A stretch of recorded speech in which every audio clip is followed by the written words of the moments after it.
এই গাছের বীজ বা ফল থেকে খাঁটি সরষের তেল পাওয়া যায়। তো প্রিয় বন্ধুগণ, আসসালামু আলাইকুম। আশা করি সবাই ভালো আছে। আমিও আপনাদের দয় ভালো আছি, আলহামদুলিল্লাহ।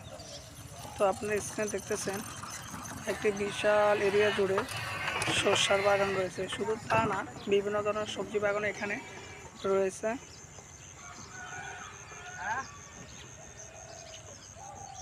তার পাশাপাশি একটি পোলট্রি খামারও রয়েছে, যা আপনাদেরকে দেখানোর চেষ্টা করতেছি।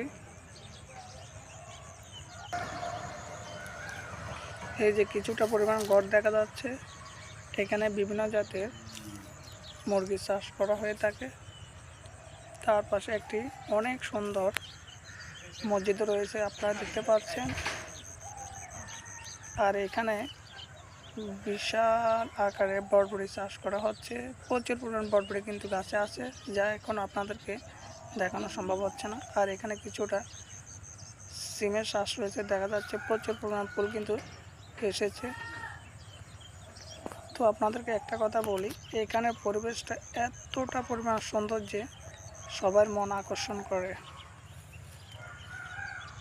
তো ঠিক আছে, সবাই ভালো থাকবেন। আল্লাহ হাফেজ। পরবর্তীতে দেখা হবে আর একটি নতুন ভিডিও নিয়ে।